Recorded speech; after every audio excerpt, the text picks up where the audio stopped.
Bonjour à tous et bienvenue sur le plateau de Bonjour chez vous. Aujourd'hui, nous allons voir comment vivre des temps forts dans nos moments de consécration avec notre invité, le pasteur Eladj Diallo. Bonjour, pasteur Eladj. Bonjour, pasteur Eladj. Bonjour. Bienvenue sur ce nouveau plateau. Tu es notre premier invité de cette nouvelle saison de Bonjour chez vous. Je suis béni. Il inaugure. Il inaugure. Ouais. C'est notre plaisir, vraiment. Tu es à la maison ici. On commence à être habitué à te voir à EMCI. Et c'est vraiment une joie et un honneur de t'avoir avec nous. Merci. Vraiment, vous êtes tellement gentil. Je me sens à la maison. Ah, yes! Merci. Mission accomplie. Pasteur Eladj, aujourd'hui, on va parler dans des moments de consécration. On va donner soif aux gens de se connecter à Dieu. Et tu vas faire une rubrique Conseil du coach pour donner des conseils sur comment recevoir dans la prière. C'est ça? Comment recevoir dans la prière? Vous savez, avec le Seigneur, la Bible nous dit que c'est la sagesse qui construit. Je vais donner quelques expériences, quelques clés qui vont aider le peuple de Dieu à être un peu plus motivé à rentrer dans la prière et ressortir avec de l'information de leur Père qui est dans les cieux. Waouh, ben on veut tous ça, on veut tous ça.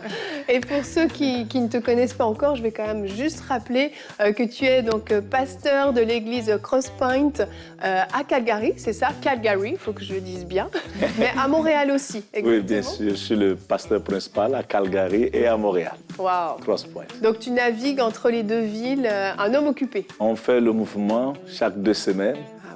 Wow. 2 semaines de l'autre côté, 2 semaines ici à Montréal, puis bon, ça va bien. Ça va bien, bah, t'es courageux parce que pour ceux qui ne connaissent pas la géographie canadienne, c'est que le Canada c'est très grand. Et Calgary c'est là et Montréal c'est là. Je vais le mettre là, voilà. C'est juste 4 heures d'avion. Juste. C'est presque comme si on allait en Europe, nous. Clair. En tout cas, sois le bienvenu parmi Merci. nous. Et Aurélie, si tu es prête, on va commencer avec toi dans la pensée du jour. Alors aujourd'hui, on va voir comment vivre les temps forts dans notre vie de prière. Quand on parle de consécration, ça concerne plusieurs domaines de la vie. Ça peut être votre méditation de la parole de Dieu, votre vie de sanctification, votre vie chrétienne en général. Et là, on va se focaliser sur les temps de prière. J'ai 3 principaux points que j'aimerais partager avec vous. La liste n'est pas exhaustive, mais c'est vraiment des choses que le Seigneur m'a mis à cœur alors que je préparais cette émission. Alors, comment vivre des temps forts dans notre vie de prière?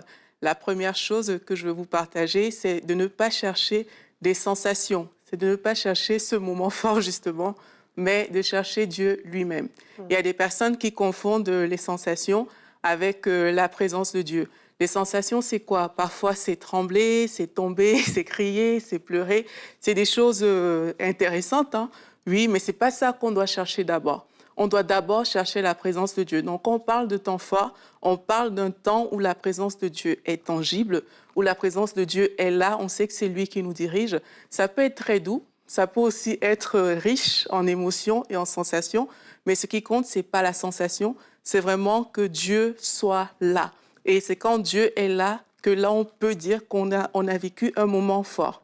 Si Dieu n'est pas là, il peut se passer beaucoup de choses, mais s'il n'est pas là, ce n'est pas un moment fort, dans tous les cas qu'on a vécu. Donc, comment est-ce qu'on fait pour vivre ce moment? On cherche Dieu lui-même. La Bible nous dit dans Jérémie 29, au verset 13, « Vous me chercherez et vous me trouverez si vous me cherchez de tout votre cœur. Je me laisserai trouver par vous, dit l'Éternel. » Donc, pour vivre des moments forts dans nos temps de prière, on doit chercher Dieu, on doit s'attendre à lui, on doit avoir soif. Si Dieu ne vient pas, ça doit nous déranger.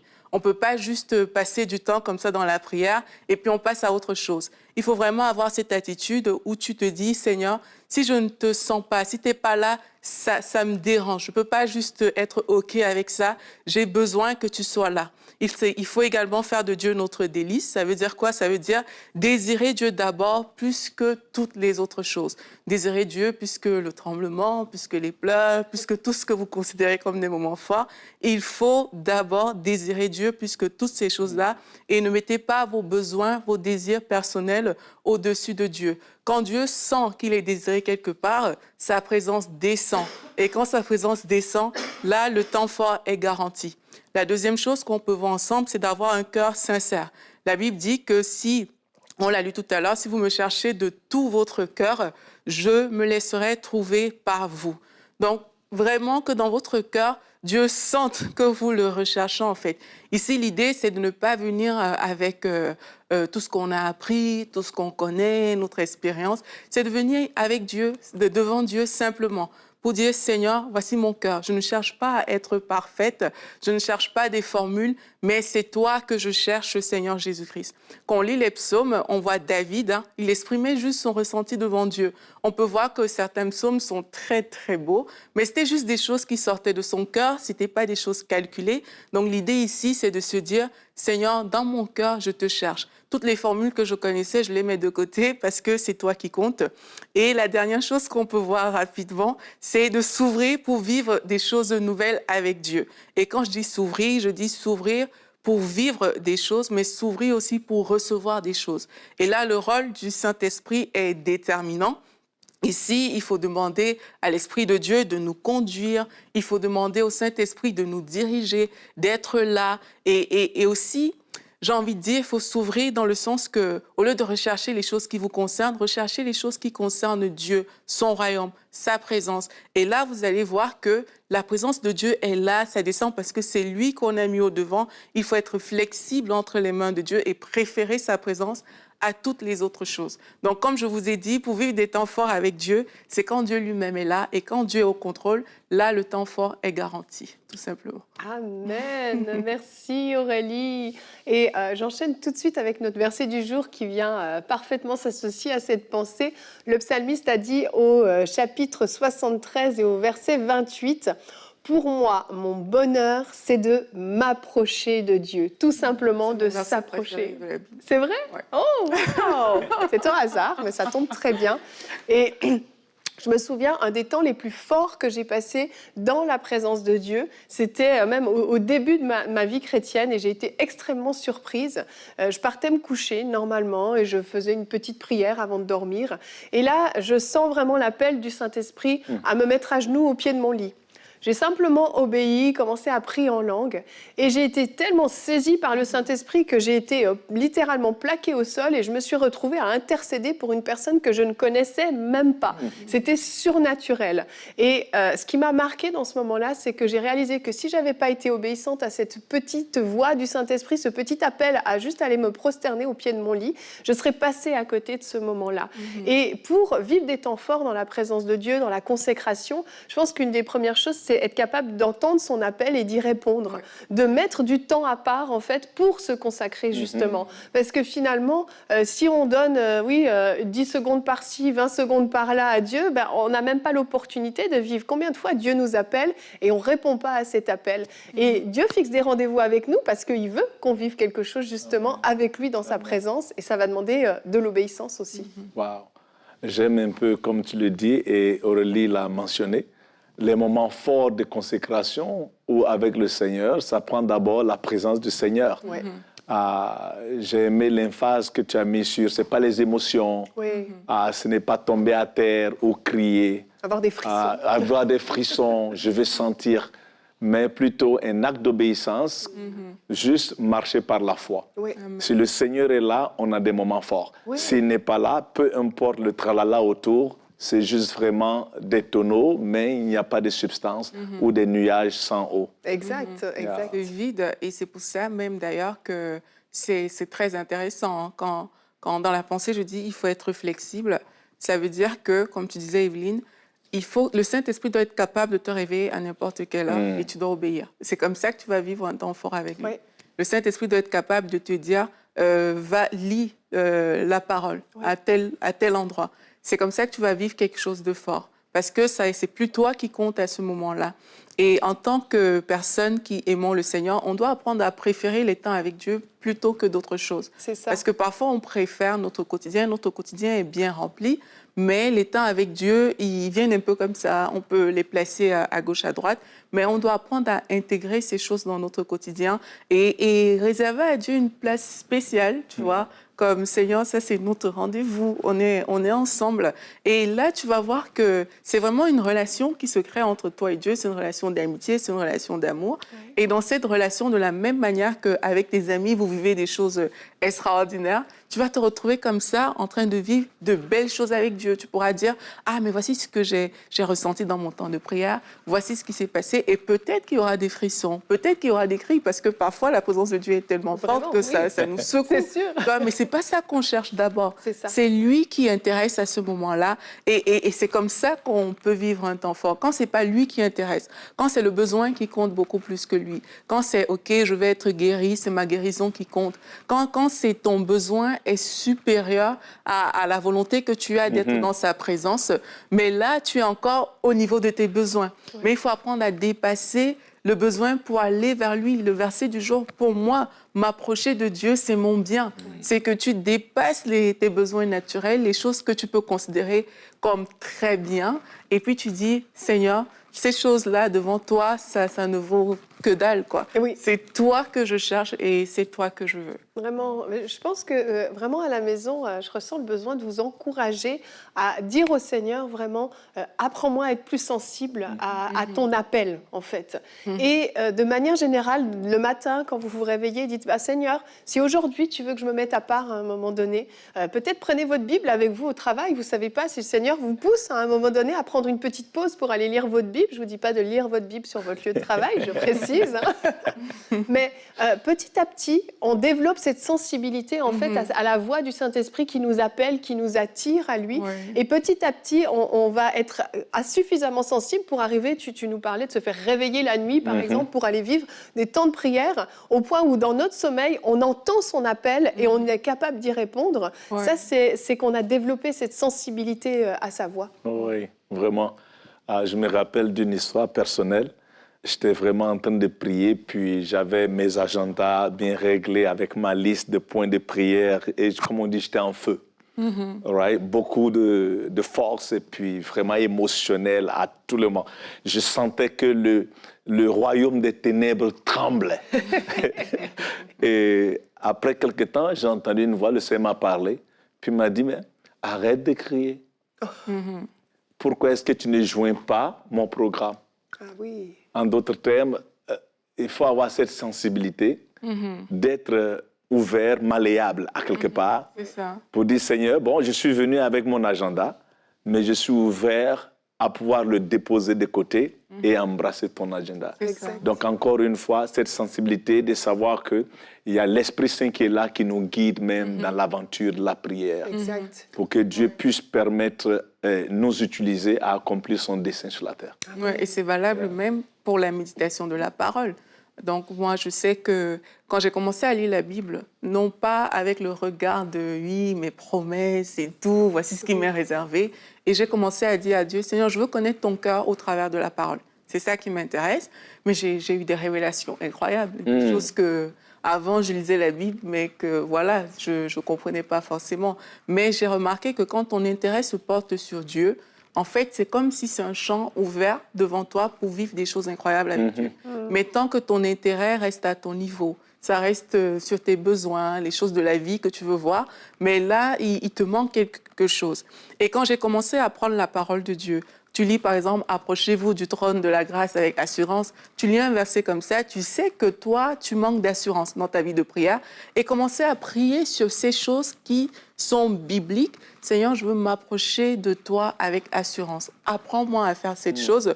Mais là, tu vas voir que ton temps de prière, tu vas vivre des choses fortes parce que tu t'es pas limité à tes intérêts, mais tu as touché les intérêts de Dieu, tu as touché son cœur, tu as fait de lui ton délice quelque part. Amen. Et parfois, on passe à côté de ces choses-là parce qu'on est trop concentré sur nous-mêmes, on est concentré sur nos besoins. Les besoins, c'est bien, mais la Bible dit de chercher premièrement le royaume et la justice de Dieu, donc chercher premièrement Dieu, et ces choses nous seront données par-dessus. Et c'est important de ne pas switcher, en fait. Exactement, de ne pas inverser ce principe. Exact. Et on va voir maintenant avec toi, Pasteur Eladj, comment recevoir dans la prière, dans la rubrique Conseil du coach. J'aimerais partager maintenant avec vous comment recevoir dans la prière. Avant d'aller plus loin, mon verset préféré de tous les temps. Ça, c'est le verset qui m'a inspiré. C'est le verset qui cultive en moi la révélation. Et c'est dans Nombre, chapitre 24, versets 15 à 16. Et c'est le prophète Balaam qui parle et il s'introduit, l'oracle de l'Éternel. Il dit, celui qui entend la parole de Dieu, celui dont l'œil est ouvert, celui qui connaît les desseins du Très-Haut, celui qui voit le Tout-Puissant, celui qui se prosterne et ses yeux sont ouverts. Vous savez, quand vous rentrez dans la prière pour recevoir, ces éléments que je viens de nommer à travers cette portion d'écriture doivent être notre réalité. L'œil doit être ouvert. Nous devons entendre la parole de Dieu. Nous devons connaître les desseins. En d'autres termes, l'information, la révélation, les instructions de l'Éternel. Nous devons aussi voir le Tout-Puissant. Ce mot « voir le Tout-Puissant », l'hébreu le rend encore plus agréable. Celui qui connaît le mouvement de Tout-Puissant. Celui qui connaît le mouvement. Une autre version dit, translittération, elle dit, même si Dieu se cachait, Balaam le voit. Donc, c'est là qu'on veut être. Lorsqu'on se prosterne devant lui, ça, c'est l'acte d'adoration, de chercher dans la prière, nos yeux s'ouvrent. Ce verset a guidé ma vie pendant tout ce temps, entre, je dirais, les 15 dernières années. Et quand je rentre dans la prière, je dois voir, je dois entendre, je dois voir le mouvement du Tout-Puissant. Et quand je me prosterne, mes yeux doivent s'ouvrir. Donc déjà, aller dans la prière avec cette attente, c'est important. Jacques chapitre 1, verset 7 dit, « Celui qui n'a pas la foi et il pense qu'il va recevoir quoi que ce soit de l'Éternel, sans cette foi, il est en train de se décevoir. » Alors c'est notre attente quand on vient dans la prière, recevoir de Dieu. Alors, des points pratiques pour vous. Numéro 1, il faut pouvoir se retirer. Retirer veut dire quoi? Éviter les distractions. Il y a tellement de choses qui veulent notre attention. Retirer, ce n'est pas seulement une place géographique ou physique, mais aussi mentalement parlant, pouvoir donner un temps à l'Éternel. Daniel chapitre 2, je pense verset 16, Daniel a demandé au roi, donnez-moi du temps. Ça, c'est le retrait. Et il est allé s'enfermer pour chercher la face de Dieu. On peut lire également dans Daniel, bien sûr, chapitre 6, verset 10, lorsque Daniel sut que le décret était écrit, il se retira dans sa maison. Nous devons avoir un moment alloué à l'Éternel. C'est comme une relation. Si vous avez des amis et que vous n'avez pas de temps ensemble, allez au café, allez faire un souper, communier, avant que vous ne réalisez, il y a des distances qui se mettent entre vous. La confiance commence à être brisée. Alors vous voyez, le premier conseil que je vais vous donner, si tu veux recevoir de l'Éternel, il faut pouvoir se retirer. Dire à tout ce qui demande ton attention, halte. Maintenant, je dois rencontrer mon Seigneur. J'aimerais lire un autre verset, bien sûr, dans Matthieu 6, 6, qu'on connaît bien. Il dit, mais toi, quand tu veux prier, va dans ta pièce la plus retirée. Verrouille ta porte et adresse ta prière à ton Père qui est dans le secret. Et ton Père qui voit dans ces lieux secrets te récompensera. Alors encore une fois, verrouiller, ce n'est pas avoir un cadenas. Ça, c'est l'expression de dire, retire-toi des bruits, retire-toi des voix, retire-toi des différentes responsabilités qu'on a. Même Jésus-Christ prenait du temps pour se retirer dans la montagne. Il se retirait du ministère, il se retirait de ses responsabilités pour passer du temps avec son Père. Vous savez ce qu'il dit? Je fais ce que j'ai vu mon Père faire. On retourne encore à Nombre chapitre 24. Il faut que l'œil s'ouvre, il faut que les oreilles entendent la parole de l'Éternel, il faut que nous ayons la vision de notre Dieu. En se prosternant, nous voyons la vision de notre Père. Numéro 2, comme conseil que je peux vous donner, qui est très important, avoir une conscience irréprochable, libre de toute culpabilité et de condamnation. Vous savez, quand vous rentrez dans la prière et cherchez la face de Dieu, et votre pensée ou votre conscience, elle est souillée de la culpabilité, de la condamnation, vous ne pouvez plus voir, vous ne pouvez plus entendre. Ça devient de la cire dans vos oreilles, ça devient un voile sur vos yeux. Alors, rappelez-vous, dans 1 Jean 9, la Bible nous dit, si tu répands de tes péchés, Dieu est fidèle et juste pour te laver de tous tes péchés. Il n'y a plus de condamnation pour ceux qui sont en Christ. Romains chapitre 8. Alors, frères et sœurs, peu importe ce que tu as commis, peu importe les choses qui ne se sont pas bien passées, tu rentres dans sa présence. Non seulement tu te retires, mais aussi une conscience irréprochable. Que je vous donne un verset dans le livre de Actes, chapitre 24, verset 16. Paul qui parle, il dit, c'est pourquoi je m'applique sans cesse, moi aussi, à garder une conscience irréprochable devant Dieu et devant les hommes. La Bible dit dans Hébreux chapitre 9 également que le sang de l'agneau, par le ministère de l'Esprit, nous a lavés de toute œuvre morte pour que nous puissions servir le Dieu vivant. Quand ta conscience, elle est nettoyée par le sang, tu ne peux que produire des œuvres vivantes, pas des œuvres mortes. Et le diable utilise ça pour garder les gens loin de Dieu par la condamnation. Tu es libre de ça. Amen. Que je vous donne le troisième point comme conseil, comment recevoir de la présence de Dieu, comment recevoir de la prière. Numéro 3, créer une atmosphère. En d'autres termes, ça peut être votre adoration préférée. Bien vrai qu'elle peut changer avec les saisons, ou bien parler en langue, je ne sais pas. Peut-être il y a une chanson qui t'ébranle quand tu l'entends, qui te rend les larmes aux yeux, qui te reconnecte avec le ciel, qui te permet d'échapper à tous les bruits de ce monde si bas. Alors, mettez cette chanson, ou bien peut-être que c'est une pensée. David a préparé une atmosphère lorsqu'il faisait face à Goliath. Il s'est rappelé du témoignage passé. Le même Dieu qui m'a délivré de la bouche du lion et des griffes de l'ours, ce même Dieu va me délivrer devant ces géants. Ça, c'était une atmosphère qu'il a créée, une atmosphère du témoignage de victoire qu'il a eu auparavant. Donc ça, c'est très important. Tout ce que nous faisons dans la vie doit avoir une atmosphère. Il y a une atmosphère dans la cuisine qui est différente de l'atmosphère dans la chambre, qui est différente de l'atmosphère dans la toilette, ainsi de suite. Avec le Seigneur, c'est la même chose. Crée une atmosphère de gloire. Un verset rapidement que je vais lire pour vous dans 2 Rois, chapitre 3, versets 15 à 16. Maintenant, emmenez-moi un joueur de harpe. Quand le harpiste s'est mis à jouer, l'Éternel s'est saisi d'Élisée, qui dit... Ça, c'était pendant une saison de désert, de famine. Le peuple d'Israël passait par des moments difficiles. Il n'y avait pas d'eau. Les cultures ne produisaient pas. Et Élisée a su comment recevoir dans la prière. Il a dit, amène-moi la musique, amène-moi cette chanson, cette adoration qui me bouge dans toutes les fibres de mon corps. Et quand le harpiste a commencé à jouer, la Bible dit, l'Éternel s'est saisi de lui. Vous savez, il est encore capable de se saisir de toi et commence à communiquer ses vertus à travers toi. Amen. Et mon dernier conseil ici, ce serait le point numéro 4. Comment recevoir dans la prière, c'est se soumettre à la direction du Saint-Esprit. Vous savez, c'est lui qui t'aide à naviguer. C'est lui qui te dit qu'est-ce qui est important pour le ciel aujourd'hui.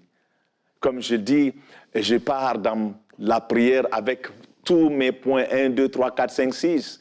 Mais des fois, l'Esprit Saint dit, OK, ça, ce n'est pas la priorité du ciel. Dépose ces points de prière, ces requêtes, et commence à intercéder pour cette personne. Commence à me louer. Commence juste à te taire et m'écouter. Vous voyez, c'est lui le maître quand on navigue ce chemin. La Bible nous dit qu'il y a une voie, il y a un chemin que les vautours n'ont pas vu, que les lions n'ont pas encore marché là-dessus. Ça, c'est le chemin de l'aventure avec l'Esprit Saint lorsqu'on rentre dans la place de prière. Le Seigneur, encore une fois, veut donner une instruction à quelqu'un, comme il l'a fait avec Balaam. Le Seigneur, encore une fois, veut ouvrir les yeux de ses enfants pour qu'ils puissent voir les vertus de l'Éternel, qu'ils voient le mouvement de l'Éternel. Ce mouvement veut dire simplement, comme dans l'Ancien Testament, quand le nuage bougeait, on pliait bagage, comme on dirait, et on bougeait également. C'est ça, cette aventure qui est si belle quand on vient dans la place de prière, quand on se sépare, quand on a une conscience pure, libre de toute condamnation. Lorsqu'on peut créer cette atmosphère où le Seigneur vient se saisir encore de nous. L'Esprit Saint maintenant est venu communiquer la pensée de Sion à notre cœur. Nous rentrons dans les vibrations du cœur de Dieu. Amen. Nous commençons à recevoir ces instructions. C'est là que tu sors de ces prières et tout d'un coup, tout ce qui était un grand fardeau sur tes épaules à l'égard de la famille, tout tombe à terre. Tu commences à voir la solution là. Le business que tu voulais signer un contrat, tu commences à voir non, il ne faut pas le signer, ce n'est pas le moment. En tout cas, c'est ça ma parole pour vous. J'espère que quelqu'un a été béni. Pratique ça et sois ouvert à l'Esprit Saint de te donner aussi ses propres directives et tu seras béni. Merci. Que le Seigneur vous bénisse. Amen. Merci, Pasteur Eladj. Merci beaucoup. Ça donne envie d'aller dans la présence de Dieu. J'ai beaucoup aimé le point sur l'atmosphère. Et je vais rebondir un peu dessus parce que je pense que parfois on passe à côté des moments que Dieu nous a réservés parce que l'atmosphère dans laquelle on est, du lieu où on est, n'est pas bonne. Et c'est pas une histoire d'aller chasser à tout va l'esprit de ci ou de ça, c'est pas ça. Mais l'atmosphère, elle est déjà premièrement en nous, en fait. Et parfois, on arrive dans la prière avec tout un tas de tracas, on est stressé, on est énervé, on n'a pas le temps, nos enfants, notre mari, notre travail, etc., etc. Et l'atmosphère qui émane autour de nous est mauvaise et désagréable et on va se priver. Et parfois, vaut mieux, oui, prendre un temps avant même d'adresser un seul mot à Dieu pour changer l'atmosphère autour de nous et en nous, pour pouvoir nous connecter à lui. Et oui, on a nos playlists, on a nos musiques, comme tu dis, hein, et selon les saisons, ça change effectivement. Moi, je sais qu'avant les émissions de Bonjour chez vous, ce que je vais mettre comme musique dans ma voiture, ça ne va pas être un hasard. Je vais choisir et je sais que cette musique-là, elle va me connecter au Seigneur parce que j'ai besoin d'arriver un minimum rempli avant les émissions. J'ai besoin de pouvoir donner quelque chose et je dois changer l'atmosphère. Je me suis réveillée, je suis peut-être fatiguée, je me suis peut-être couchée tard hier, peut-être que j'ai appris de mauvaises nouvelles, peut-être que les émissions me parlent un peu moins. Il peut y avoir toutes sortes de choses. Mais à chaque fois, dans mon trajet en voiture, je choisis de changer l'atmosphère. Et quand j'arrive sur le lieu du tournage, l'atmosphère est déjà changée en moi et donc je la transporte avec moi. L'atmosphère, elle est rarement là avant, c'est nous qui amenons l'atmosphère. Ah, c'est fort. Et soyons des personnes justement qui avons appris à changer l'atmosphère avant et on va se connecter tellement plus facilement à Dieu puis on va vivre des temps forts dans la présence de Dieu. Merci Pasteur Eladj, merci Aurélie, moi j'ai été super édifiée et bénie. J'espère que vous aussi, à la maison, on va continuer notre semaine. Demain, le pasteur Eladj sera encore avec nous. Il a encore plein de choses à nous apporter. Nous allons parler de comment grandir à la stature de Christ. Et ça fait suite un petit peu à l'émission qu'on a faite lundi sur la mentalité du royaume. On a beaucoup parlé d'avoir la pensée de Christ. Et bien là, on va grandir à la stature de Christ. Et tu feras encore une rubrique conseil du coach demain. Grandir en stature et en caractère. Ce sera le thème de cette rubrique. On se retrouve demain. Merci de nous avoir suivis et passé des merveilleux temps dans la consécration, dans la prière, dans l'adoration, dans la méditation. Bonjour chez vous.